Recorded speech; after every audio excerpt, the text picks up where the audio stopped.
Bonsoir, je suis très heureux de vous accueillir tous pour cette troisième conférence du troisième cycle de la chaire Grand Enjeu stratégique. Nous allons entamer avec cette conférence, après les interventions de Hubert Védrine la fois dernière et avant celle du ministre de la Défense, ce qui correspond à la thématique principale de cette série de conférences consacrée à la situation au Moyen-Orient et, pour le dire, plutôt au Grand Moyen-Orient, puisque vous savez que de nombreux intervenants vont participer à ce cycle venant du Pakistan, d'Inde, de Turquie et de divers horizons. Et l'actualité d'aujourd'hui nous montre combien le choix de privilégier cette thématique est d'évidence. La réunion du Conseil de défense ce matin et le communiqué de la présidence sur ce sujet, rappelant à la fois la nature de notre intervention en Irak et en Syrie et la nécessité d'y maintenir la pression militaire, mais aussi, ce qui est plus un signe d'espoir, le travail de M. de Mistura pour faire venir à la table des négociations l'opposition modérée et toutes les parties prenantes pour essayer de trouver une solution, une issue politique à la crise, puisque nous savons tous que les moyens militaires, la pression militaire, l'intervention militaire ne sont que des moyens qui ne peuvent déboucher que s'ils rencontrent une solution, une issue politique que ces négociations de Genève doivent préparer. Merci, un grand merci, Shahram Choubine, d'être là et donc d'inaugurer plus précisément ces conférences consacrées au Moyen-Orient. Je rappellerai brièvement votre carrière comme chercheur associé au programme de politique nucléaire de la Fondation Carnegie, comme ancien directeur des études du Centre de politique de sécurité à Genève, comme ancien conseiller sur les questions de sécurité auprès du ministère de la Défense américain et de l'ONU, comme ancien directeur des études de l'International Institute for Strategic Studies. Vous avez enseigné dans de nombreuses universités, à Oxford, à Harvard, à Columbia, et la Sorbonne ce soir est heureux particulièrement de vous accueillir. Vous avez choisi comme thème d'intervention un titre de la guerre froide au califat, les changements de l'environnement stratégique au Moyen-Orient. Et je vais vous laisser la parole, vous le savez, selon des règles qui vous permettent d'intervenir à votre guise pendant la première heure, et puis ensuite de dialoguer avec Bruno Tertrais, et enfin de passer aux questions de la salle. Bruno, tout le monde le connaît ici parce qu'il est un membre du comité de pilotage, parce que très gentiment, avec beaucoup d'assiduité, de constance, d'intelligence, il a aidé aux travaux de cette chaire stratégique. Il est maître de recherche à la Fondation pour la recherche stratégique. Il est un des spécialistes reconnus des problématiques internationales et notamment dans le domaine des questions nucléaires, de la problématique nucléaire, mais pas seulement. Il est aussi membre de l'International Institute for Strategic Studies. Merci encore, Bruno, d'avoir accepté de débattre avec nous ce soir. Et Monsieur Choubine, je vous passe donc la parole.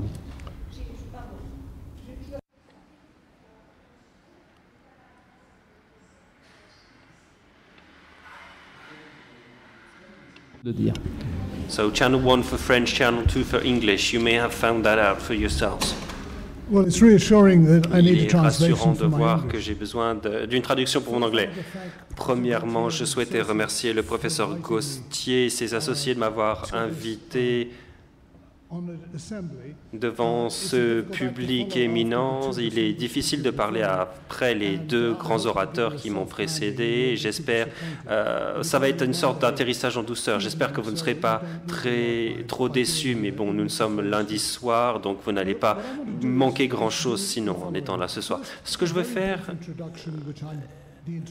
c'est la chose suivante. Premièrement, une introduction dont les interprètes n'ont pas une copie, et ensuite assez collé au texte de l'article que j'ai soumis au professeur Gauthier, afin de maintenir une certaine discipline, et aussi parce que les interprètes auront du mal à me suivre si je devais parler entièrement sans mes notes. Ça serait une gymnastique assez rhétorique. Bon, je vais commencer. Ça n'est pas nécessaire pour un public aussi éminent que celui de ce soir. Je vais vous donner un échantillon de ce qu'a dit la presse cette dernière semaine, ces 7 à 10 derniers jours depuis que j'ai écrit l'article, pour vous donner une idée de ce qu'il s'est passé au Moyen-Orient. Commençons par Israël. Le ministre de la Défense israélien a dit que Daesh, l'Iran est une plus grande menace que Daesh. Mais en même temps, le New York Times a écrit un éditorial concernant l'effacement de la solution à 2 États. Parallèlement, la Turquie a utilisé sa guerre contre le PKK pour sa politique intérieure et tolère et coopère tacitement avec Daesh. Barzani, le leader kurde, a dit qu'il était temps de redessiner les frontières du Moyen-Orient et que l'Irak et la Syrie ne pouvaient pas être sauvés.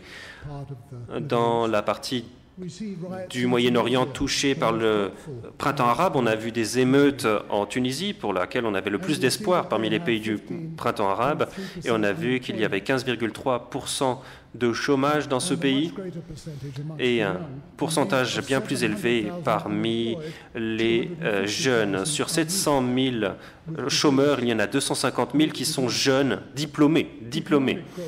La croissance économique en 2015 en Tunisie est de 0,5%.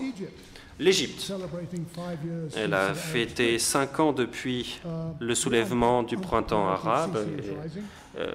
Al-Sisi est de plus en plus impopulaire, la croissance baisse, de même que les réserves financières, le chômage des jeunes augmente, ainsi que le chômage général, mais il n'y a pas d'alternative à Sisi.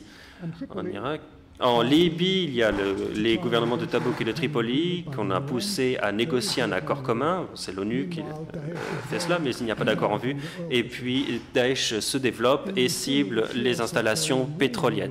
Dans la zone sunnite de la région, un grand historien américain a dit que cela a été aggravé par l'ascendance d'une forme d'islamisme plus étroit, plus extrême. La guerre sectaire est aussi due à cette recrudescence d'un islamisme extrémiste. Et puis l'Iran accueille la Chine, mais ne fait pas confiance à l'Ouest, étend la main à l'Italie et à notre pays hôte ce soir.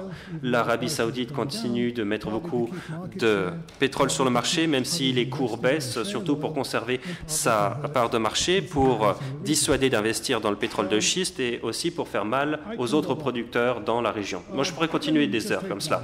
Mais un exemple, les États-Unis. Les États-Unis, un article du New York Times. Pourquoi est-ce si difficile pour les réfugiés syriens de passer aux États-Unis? 2600 réfugiés ont été acceptés par les États-Unis en provenance de Syrie. 4,5 millions de personnes ont été déplacées dans ce pays. J'essaye de répondre à certaines de ces questions dans mon article, j'y fais allusion, mais ça, c'est un résumé de la semaine dernière. Je vais continuer. La question est vraiment de savoir où nous en sommes actuellement au Moyen-Orient. Et j'y viendrai à la fin, mais premièrement, comment y sommes-nous parvenus? Et entre parenthèses, d'où venons-nous? Comment y est-on parvenu? Mais quelle était la situation auparavant? Troisièmement, et je pense que c'est ce que m'a dit Bruno auparavant, ce qui nous intéresse le plus ce soir, c'est de savoir que peut-on y faire. Je soupçonne donc que là où nous en sommes aujourd'hui, comment on y est parvenu, vous intéressera moins que la troisième question. Néanmoins, je vais essayer de vous faire un aperçu des 2 premières questions, même s'il est difficile de faire un aperçu d'une région aussi colossale que celle-là. En 2016, un aperçu du Moyen-Orient, du Levant au Golfe, rendrait compte d'une région au milieu de bouleversements globaux. Ni la durée de la transition, ni l'issue de cette transformation peut être prévue. Et donc, le ministre Le Drian a dit qu'il fallait avoir des pressions stratégiques. Ce qui ne fait aucun doute, c'est que pour toutes les continuités en matière de culture, religion et, dans une certaine mesure, dans leur langue, la région est dans un état fluide, sans précédent, à tous les niveaux, l'État, la politique régionale et le contexte géopolitique. Le Moyen-Orient actuel ressemble très peu à la région telle qu'elle était avant 2003.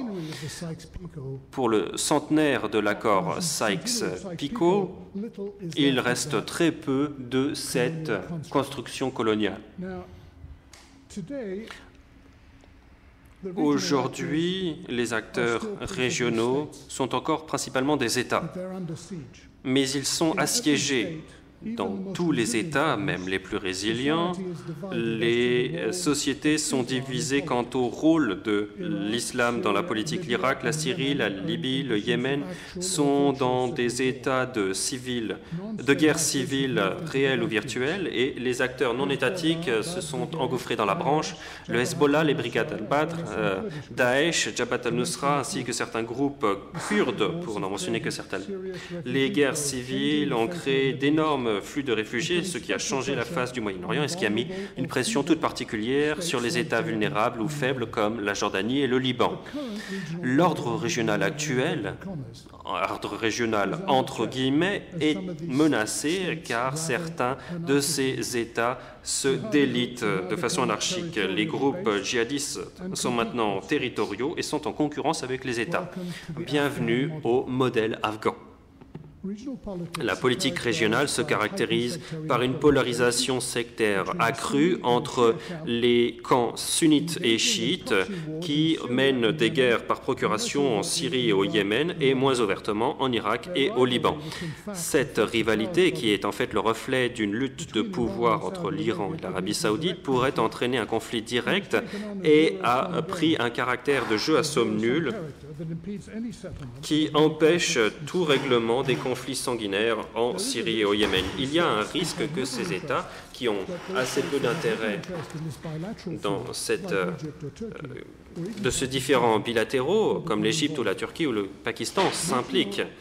Les alignements régionaux sont changeants, car Israël se rapproche du CCG plus actif et la Turquie répare ses relations avec Israël à cause de la pression russe. Mais à cause de cette rivalité et des différences de priorité, par exemple l'Égypte et le terrorisme et les frères musulmans et la Turquie avec le PKK, il y a peu d'espoir d'un front commun régional contre Daesh.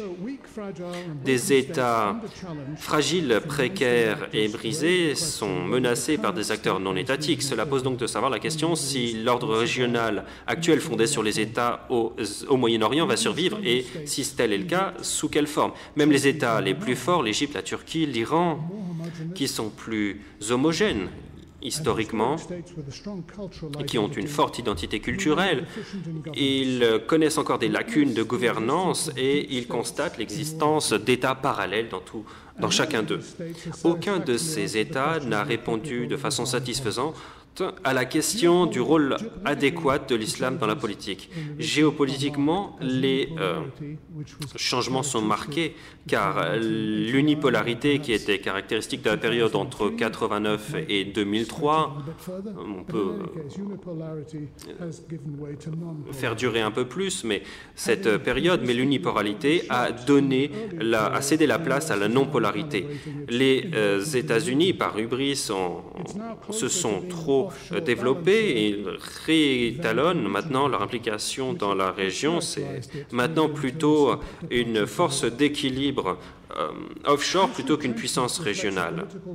Ce retrait est le reflet d'une réticence politique à s'impliquer tout autant que le pivot vers l'Asie ou qu'un intérêt diminué à cause de la disponibilité du pétrole de schiste. Le résultat net est que dans une période de turbulence, les États régionaux n'ont plus d'alibi pour ne pas prendre un rôle de premier plan. Et le retour de la Russie dans la région complique les calculs également parce qu'on ne sait pas s'il est là simplement pour gâcher la situation par rapport à l'Occident ou si elle s'aligne véritablement avec l'axe chiite. Pendant ce temps, la chute vertigineuse des cours du pétrole, comme on le sait tous, il est passé de 100 $ à environ 30 $ en seulement 3 ans. Cela exacerbe les rivalités régionales et cela met la pression sur les États à l'intérieur. Sans aide extérieure et avec peu de signes de coopération régionale et de perspectives réelles de conflits plus poussés qui entraînent plus de déplacements de réfugiés et de mouvements de population, la région a l'air de continuer de poser un problème pour la puissance extérieure la plus directement concernée, l'UE, et vous en parlerez plus tard dans ce cycle. La question est de savoir comment on en est passé à cet état dans la région avec ces troubles constants. Pour moi, et pour comprendre la situation actuelle, il faut se retourner sur la période qui l'a précédée et les racines des crises multiples. Pour des questions de temps et pour un contraste le plus poussé, j'ai sélectionné les thèmes qui ont une importance poursuivie en 2016. Premièrement, la gouvernance, ensuite le rôle politique de l'islam, troisièmement la politique régionale, quatrièmement le rôle des puissances extérieures, ensuite le terrorisme et sixièmement l'évolution de la guerre. Ne vous inquiétez pas. Il n'y a plus une page par thème, je ne vais pas vous retenir aussi longtemps, même s'il m'a fallu vraiment sabrer dans mon article. Mais il y a deux choses qui sont frappantes si l'on se retourne sur le Moyen-Orient depuis 1945. Deux événements charnières. Premièrement, 1979 et ensuite la fin de la guerre froide. 1979 a été beaucoup plus importante pour la politique dans la région que la fin de la guerre froide. Je ne sais pas ce que le ministre Le Drian aurait à dire sur cela. On parle beaucoup de théorie de la politique internationale, mais en ce qui concerne la théorie, ça n'est pas la situation qui a déterminé la politique, c'est la politique qui a déterminé la situation. Et donc, dans cet article, je me concentre sur le degré dans lequel la politique régionale a été le produit des dynamiques et des forces locales et l'impact marginal des puissances extérieures, même pendant la guerre froide, et surtout, même pendant la période d'unipolarité qui a suivi. Premièrement, la gouvernance. La chose la plus importante à laquelle je vais revenir encore et encore, presque tous les malheurs de la région et l'enjeu principal auquel elle est confrontée, tout cela vient de l'impossibilité de fabriquer des systèmes politiques fonctionnels et légitimes qui soient redevables, représentatifs et inclusifs avec la capacité d'apporter les services de base.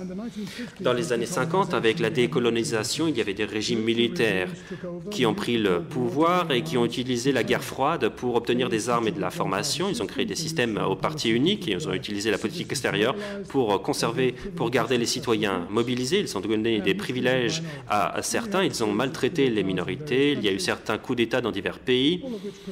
Tout cela a empêché de développer une société civile dans ces pays, ou bien de donner un droit de s'exprimer au peuple. Ensuite, ces régimes militaires sont devenus les régimes des mukhabarat, les régimes sécuritaires, comme en Libye, en Irak ou en Syrie jusqu'à récemment.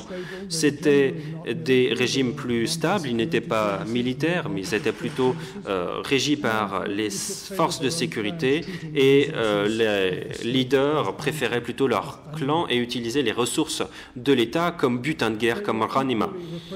Ils étaient tout autant répressifs et ils fonctionnaient tout aussi mal que leurs équivalents militaires, mais ils étaient laïcs, ils étaient nationalistes, ils utilisaient la question palestinienne pour en faire plus que les rivaux régionaux et pour maintenir les états d'urgence. La gauche et l'opposition religieuse étaient tenues à distance grâce à la répression. Le retour de l'islam après 1979 a pris au dépourvu ces états. Ça a été surtout les grandes victimes du printemps arabe, comme on a vu, la dernière insurrection est encore en train de se décider en Syrie.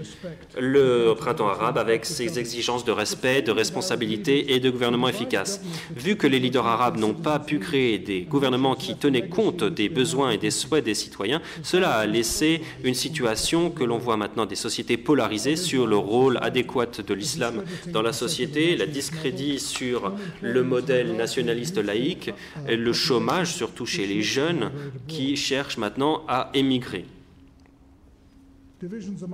Les divisions parmi l'opposition et les États affaiblis a ouvert la voie à des groupes militants armés, surtout des islamistes, qui se sont engouffrés dans la brèche, souvent avec des soutiens extérieurs, et cela va des guerres civiles dont j'ai parlé à la politique gelée que l'on trouve en Égypte, en Iran et en Turquie.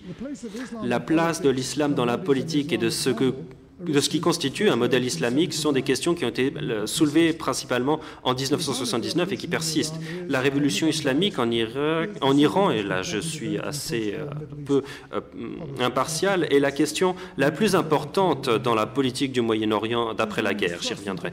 L'islam a été jeté dans l'arène politique, il existait déjà, mais il est devenu vraiment essentiel dans la région et peu d'États ont échappé à ses conséquences et on les ressent encore aujourd'hui. L'islam a envahi la région, il a affecté les relations régionales, la nature du terrorisme, la nature de la résistance contre Israël, telle qu'on l'appelle, les conceptions de légitimité et la nature des opposants aux régimes existants. De l'Arabie saoudite en 79, à la Mecque, à l'Égypte en 81, avec l'assassinat de Sadat, la Syrie en 82 avec Hama, jusqu'en Algérie en 90, avec la guerre civile algérienne, eh bien, les islamistes ont assiégé les barricades politiques. Les gouvernements ont été déchirés entre la répression et la cooptation. Il leur a fallu équilibrer les risques de les pousser vers encore plus de lutte armée et de clandestinité ou bien de risquer qu'ils capturent l'État. L'Irak, la Libye et même la Syrie, une fois menacés, ont adapté avec peu de réussite une islamisation défensive afin de renforcer leur système. De Saddam al-Sisi, les régimes ont cherché à montrer qu'ils étaient plus islamiques que l'autre. Alors, dans ce mouvement de pendule entre la cooptation et la confrontation avec l'opposition islamique, les gouvernements n'ont pas pu traiter une des sources de leur popularité. Les services de base qui n'étaient pas fournis par les États étaient de plus en plus fournis par les groupes islamiques en réponse à des catastrophes naturelles ainsi qu'aux pénuries alimentaires et médicales.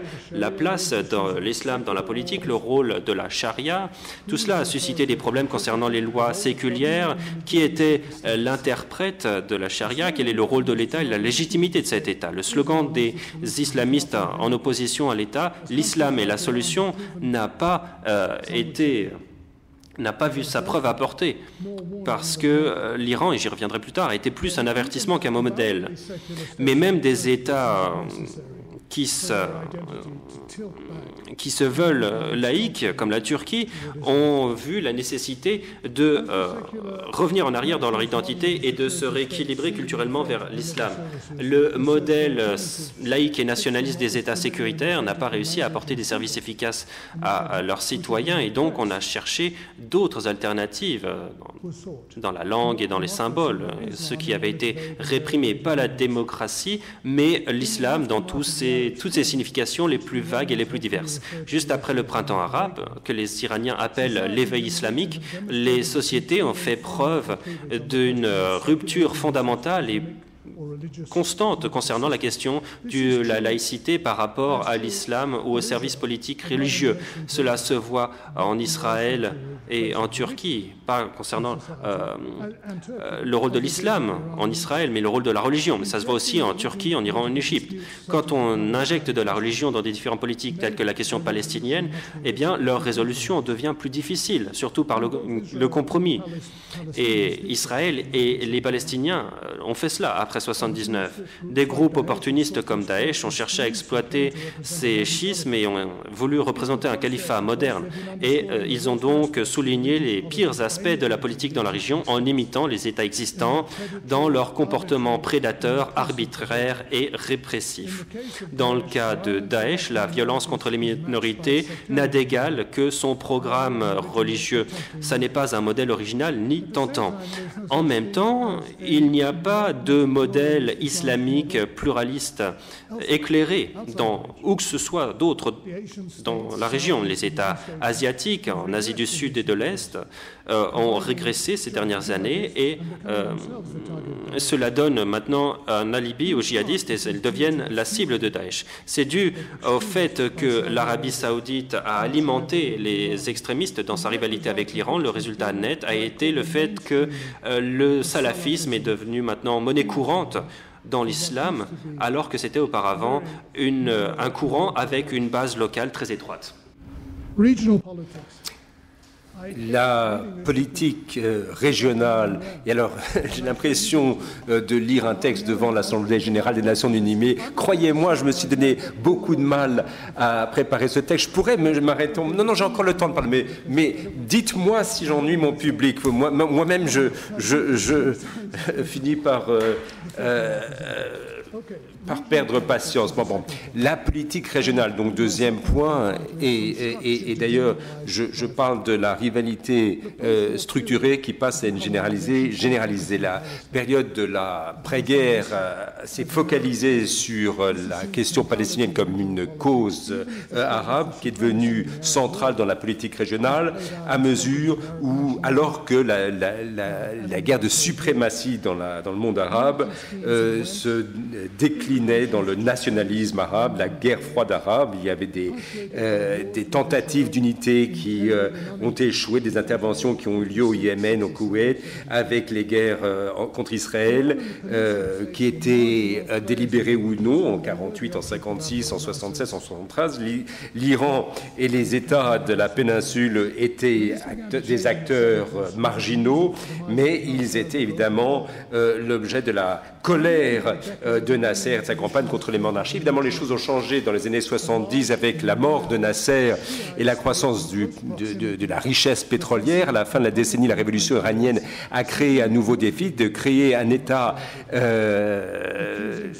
non-arabe chiite à proximité de la région avec des idéaux républicains qui cherchaient une direction musulmane et qui accusaient l'Arabie saoudite d'être un islam américain et qui se présentait comme une forme de résistance contre Israël. Les origines sectaires du problème sectaire ont commencé avec le soutien ouvert de l'Iran pour les chiites d'Irak, la tentative de coup d'État au Bahreïn, la tentative d'assassinat au Koweït en 80-82, ainsi que l'implication de l'Iran au Liban en 82. L'Iran était donc devenu un grand acteur dans la zone arabe israélienne et la Syrie était son seul allié dans cette guerre de 8 ans contre l'Irak. Dans les années 80 et 90, la rivalité irano-saoudienne était essentiellement indirecte, avec des guerres par procuration d'un côté et puis une politique, disons, du carnet de chèques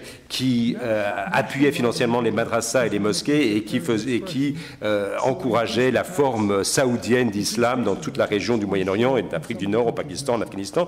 Les rivalités entre les différentes formes islamiques et sectaires se sont développées avec des attentats contre les communautés chiites dans ces pays. L'Iran n'estimait pas que la démarche sectaire était une carte gagnante, a essayé de se promouvoir comme étant un État musulman non chiite, et faisant de la nécessité une vertu, elle est devenue le défenseur des opprimés et a revu, si vous voulez, son électorat, mais tout en préconisant l'unité musulmane. En fait, c'est la division qu'elle a pratiquée. Dans les années qui a suivi, elle est passée, on s'est intéressé de plus en plus à un État de plus en plus instable dans la région du Golfe. L'accord entre Israël et l'Égypte en 1979 a enlevé de l'image du panorama l'Égypte, et ce qui était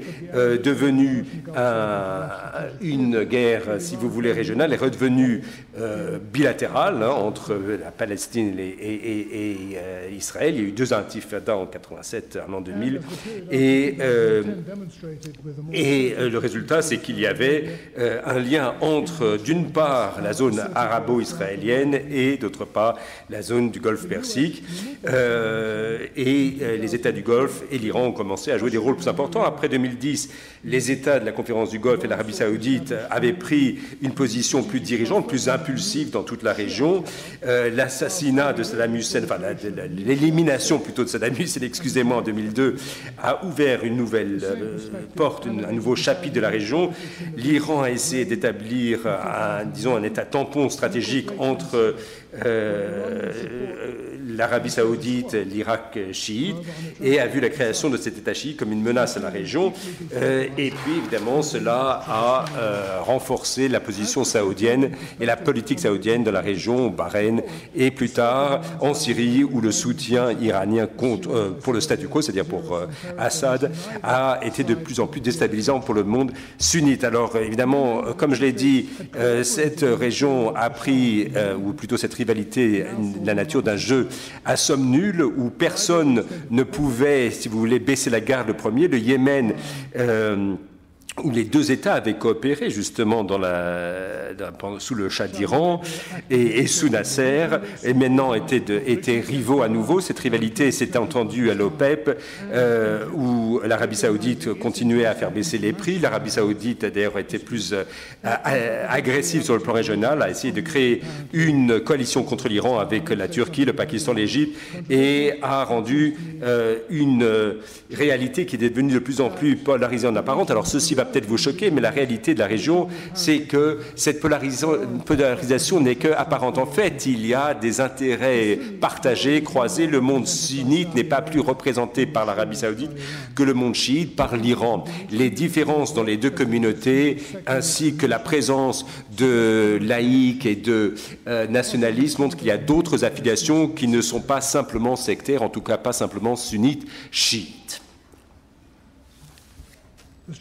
Alors, la structure de toute la région fait intervenir plusieurs grands États. Il y a un ouvrage de Elsie Brown qui a été publié il y a une vingtaine d'années qui présentait cette cartographie. Mais ce que je voudrais souligner, c'est que quels que soient les candidats plausibles pour diriger la région, que ce soit la Turquie, l'Égypte, l'Iran ou, entre guillemets, Israël ou l'Arabie saoudite, ces pays-là constateront que les autres pays seront ligués contre eux. Il faut quand même souligner deux autres aspects de la politique régionale. Les États régionaux dans la zone Israël, Arabie saoudite et la région du Golfe n'ont pas su gérer leurs propres affaires intérieures et encore moins les conflits internationaux. Il n'y a pas d'histoire de diplomatie, d'accord de paix, sauf lorsque Sadat a conclu la paix avec Israël, et ceci a été souvent négligé. Mais enfin, tout ceci a amené les interventions extérieures. Mais en fait, il faut voir que d'une manière générale, les États du Moyen-Orient n'ont pas connu l'expérience de grandes guerres les uns contre les autres. Pour autant, il est vrai que lorsqu'il y a eu de telles guerres, ces guerres ont permis de dissiper certains malentendus. La plupart des États arabes, par exemple, reconnaissent qu'il n'y a pas de solution militaire au problème palestinien. Parmi les Arabes et en Iran, il n'y a pas eu, si vous voulez, d'expérience comparable ou de courbe d'apprentissage, à l'exception de l'Irak par rapport à l'Iran avec ces deux guerres.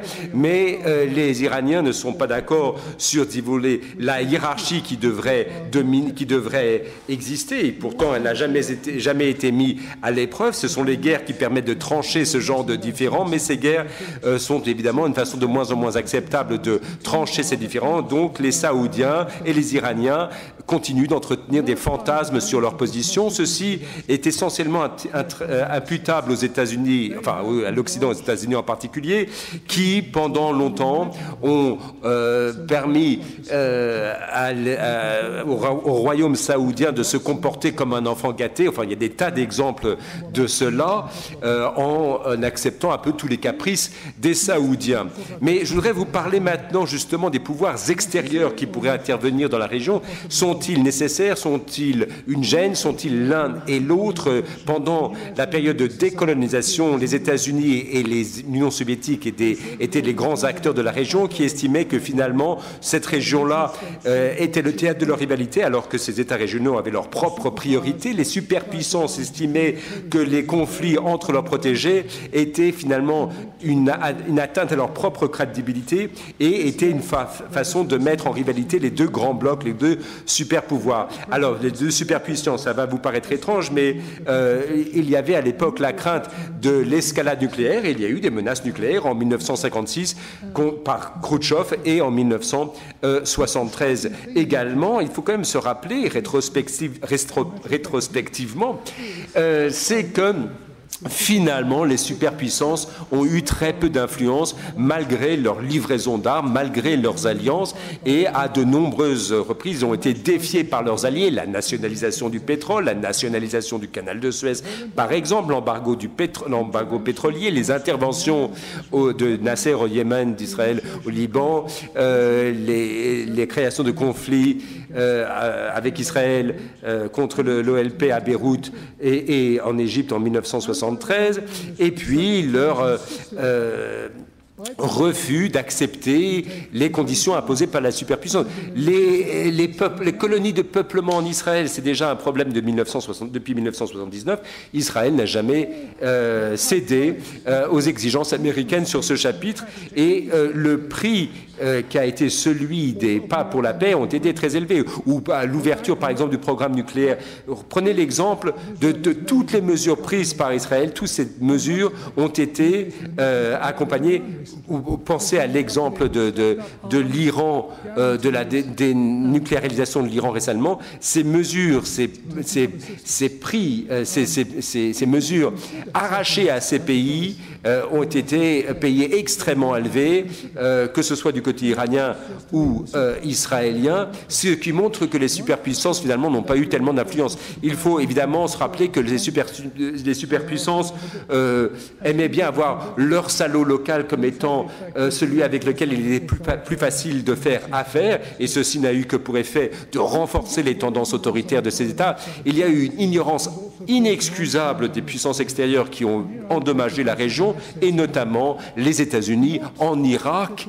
Ce n'était pas en raison du changement de régime qui avait été voulu. Cela en soi pourrait peut-être être justifié, mais simplement cette focalisation sur la nature sectaire du pays qui est devenue finalement une prophétie qui s'est réalisée elle-même et qui a fait qu'effectivement ces scissions sont devenues définitives en Irak.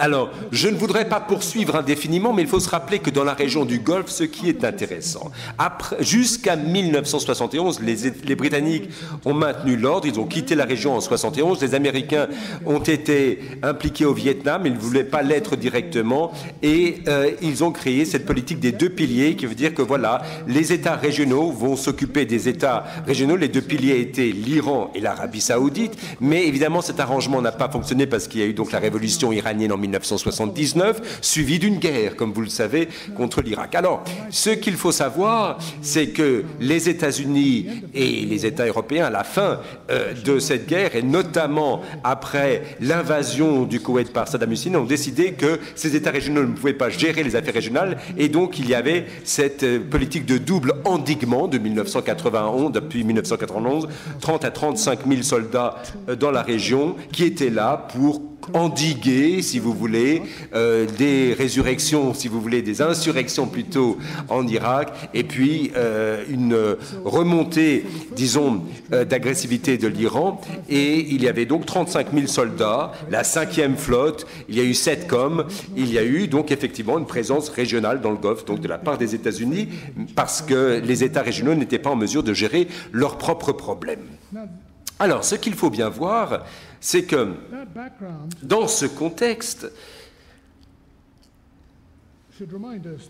Ce contexte va nous rappeler que bon, les piliers étaient livrés à eux-mêmes et n'étaient pas en mesure de gérer ces problèmes. Ces deux piliers se sont effondrés du fait de la révolution iranienne, de la guerre Iran-Irak est lié à des problèmes locaux. Et le rôle des superpuissances pendant toute cette guerre a été finalement au mieux marginal, même s'ils avaient voulu y participer, ce qui n'était pas le cas. Mais ce qu'il faut bien voir, c'est que les priorités, les intérêts des superpuissances et des puissances régionaux étaient rarement les mêmes que ceux des acteurs régionaux, même s'ils pouvaient coïncider de temps en temps, et c'est finalement la dynamique locale qui a dicté les événements dans la région arabe Israël ou dans la région du Golfe. Et ensuite, pour les guerres suivantes, et là je serai bref, parce que finalement on passe de la guerre conventionnelle, de la guerre classique à la guerre civile. Et là, ce que je voudrais dire, et je vous le résume en quelques points, c'est que finalement, à mesure que les guerres classiques ont diminué depuis la guerre Iran-Irak, les guerres de plus en plus ont ressemblé à des insurrections et à des guerres civiles. C'est ce que l'on voit aujourd'hui. Ceci a dévalorisé l'importance de la puissance strictement militaire.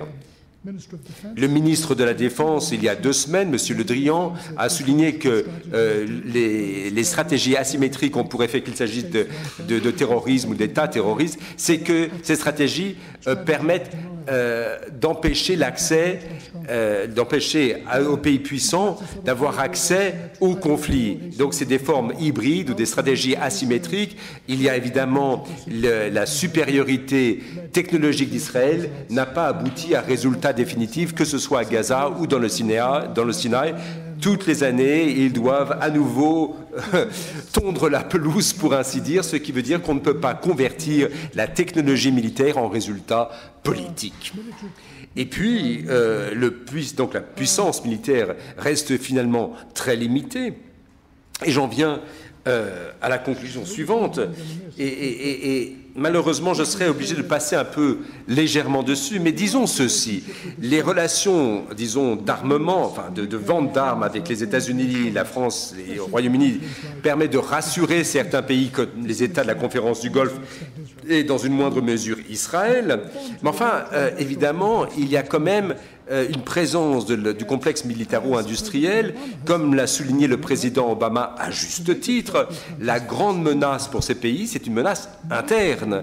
Aucun président, à ma connaissance, n'a eu le courage de dire, ce qui est pourtant assez évident, à savoir que la plus grosse menace, et il le voit même dans la région, regardez la région telle qu'elle est actuellement, que la plus grande menace aux pays de la conférence du Golfe, ou même à tous ces pays, cette menace est toujours interne, elle est intérieure, et donc la vente d'armes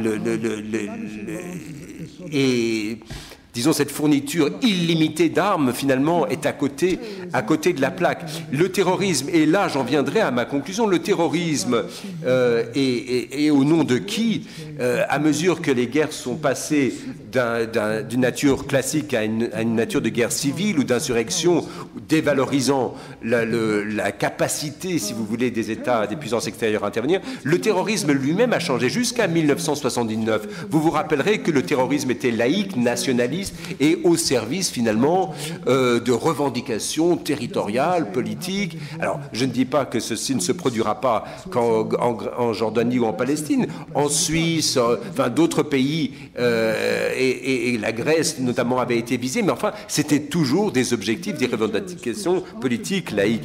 Mais après la décolonialisation, et je ne veux pas parler du gang de Stern et du terrorisme qui s'est passé pendant la décolonisation, enfin on pourrait quand même en parler, mais enfin c'était essentiellement un terrorisme palestinien financé par les États, et certains groupes servaient, disons, d'armées de procuration contre les gouvernements. Les Syriens, les Iraniens s'en sont servis les uns contre les autres, mais enfin essentiellement c'était contre Israël, et le résultat politique de la région, la résistance entre guillemets contre Israël à partir de 1979 a changé avec la révolution iranienne. Les premiers attentats suicides ont eu lieu en France, en Israël, aux États-Unis et tous au Liban.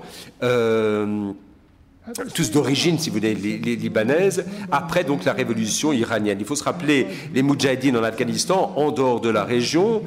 Enfin, en 79, il y a eu la première génération de djihadistes, les Moudjahidines, et tout le monde les appuyait, puisque ces Moudjahidines, finalement, se défendaient eux-mêmes contre l'invasion soviétique de l'Afghanistan. Eh bien, les Moudjahidines ont été les bienvenus, et finalement, ils étaient des soldats contre l'Union soviétique, mais comme l'a souligné Olivier Leroy, ces djihadistes sont devenus des djihadistes nomades dans les années 1990, passant d'une cause à l'autre, de la Bosnie à la Tchétchénie, à l'Irak. La première génération de djihadistes, représentée par Al-Qaïda, donc, cette première génération s'est concentrée essentiellement sur des cibles étrangères, sur un ennemi étranger et non musulman, enfin c'était quelquefois le cas, et même si Al-Qaïda était violent, il y avait davantage de symboles que de violence finalement dans ces actions terroristes. L'insurrection sunnite contre Bagdad en 2004-2005 et contre les États-Unis a créé des recrues pour la nouvelle génération de djihadistes sous Al-Nasraoui et sous Baghdadi ensuite, puisque à mesure que ce groupe est devenu Daesh, et ce groupe en concurrence contre Al-Qaïda et sur un autre niveau que Hamas à Gaza, visait des cibles à travers le monde de manière absolument sans scrupules et était d'une brutalité contre d'autres musulmans et d'une sectarité complète. Alors le fait qu'il n'y ait pas eu si vous voulez, d'état de droit fait que Daesh a pu avoir d'autres caractéristiques, par exemple, en étant au-delà d'une insurrection, une volonté de capturer du pays et pas simplement d'affaiblir ses ennemis, parce que c'est ce que font normalement les terroristes. Normalement, il s'agit de donner le territoire au peuple. Là, ça n'est pas le cas. Mais les djihadistes plutôt, essentiellement d'Europe, sont venus non pas en réponse à un message islamique, et ceci pourrait vous intéresser quand même. Les djihadistes arrivent attirés par le drapeau de l'État islamique, pas pour un message islamique, mais parce que c'est une forme extrême de violence, de radicalisme, et comme Roy l'a dit et d'autres l'ont souligné, cette radicalisation de ces jeunes recrues, quelquefois convertis à l'islam, a précédé leur islamisation à proprement parler. Et une fois qu'ils ont été radicalisés, cette forme de radicalisme, d'extrémisme Daesh est la seule chose à faire. Si vous êtes radicalisé dans le monde occidental, qu'est-ce qu'il vous reste d'autre à faire que de joindre les gens de Daesh? Quid de du socialisme, du communisme? Tout ça, c'est du passé. Est-ce qu'il y a des groupes catholiques extrémistes dont je n'ai pas entendu parler? Non. La seule activité qui est digne de ce nom, c'est évidemment ce terrorisme effréné proposé par Daesh. C'est ça, finalement, la chose à faire, the place to be. Et alors, revenus de Syrie radicalisés, on pourrait s'interroger, qu'est-ce qui avait radicalisé ces jeunes suffisamment pour les amener en Syrie? Alors, on peut bombarder les bases de Daesh, mais ça ne suffira pas. La tentation terroriste se maintient et la montée de Daesh, évidemment, menace les États et les systèmes d'États. L'Arabie saoudite considère que Daesh est une plus grande menace que l'Iran. Et l'Arabie saoudite pourrait justement être dépassée par Daesh en tant que mouvement sunnite, et c'est bien que ainsi Daesh est devenu un concurrent. Alors la présence de Daesh et d'Al-Qaïda dans la péninsule arabique montre que quelle que soit la menace de Daesh qui n'est pas que militaire, cette menace paraît presque secondaire par rapport à la montée de ces autres puissances. L'État sécuritaire a été remplacé par un État contesté. Certains ont dit que la moustache a été remplacée par la barbe. On est passé de la dictature. On a remplacé la dictature du haut en bas par la dictature du bas en haut, et c'est ce renversement de la structure étatique qui explique la tourmente actuelle et la menace de la région. Le printemps arabe est une espèce d'un éveil des citoyens et de ses revendications, mais nous avons finalement une nouvelle évolution politique, puisque la rue, demain, va faire entendre sa voix. La place de l'islam dans les politiques est présente dans tous les États, mais cette place est contestée et va déterminer la suite des différents pouvoirs. La politique régionale qui n'est pas déterminée ni par la guerre froide, ni par la guerre froide arabe, ni par le conflit israélo-palestinien, traverse différents courants, des rivalités sectaires, des rivalités entre États, des guerres par procuration, des insurrections locales, des rivalités entre groupes terroristes. Tout le théâtre méditerranéen est devenu un théâtre stratégique avec des acteurs multiples et des échiquiers multiples. Il n'y a pas d'expérience d'histoire comparable pour la gestion des affaires locales ou régionales. Les jalousies ont empêché la création d'un forum de sécurité pour la région du Golfe, par exemple, à partir des années 70 et avant donc la révolution iranienne. L'Arabie saoudite a toujours insisté pour dire que l'Iran et l'Irak ne devraient pas faire partie d'un tel forum. Alors évidemment, on se demande à quoi bon avoir un tel forum si les deux acteurs n'en font pas partie.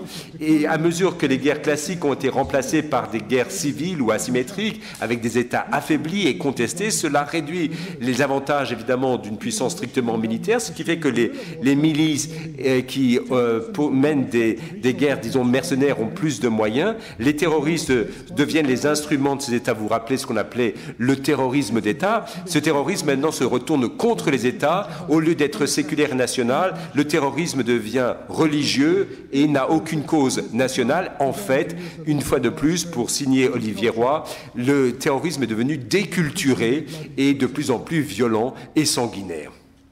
Alors, les pouvoirs externes, et notamment les États-Unis, qui ont accru leur présence après 1990, date de création de l'unipolarité ou du renforcement de sa présence dans les États du Golfe, malgré sa présence militaire dans la région, eh bien, les États-Unis et les autres puissances externes sont devenus marginaux.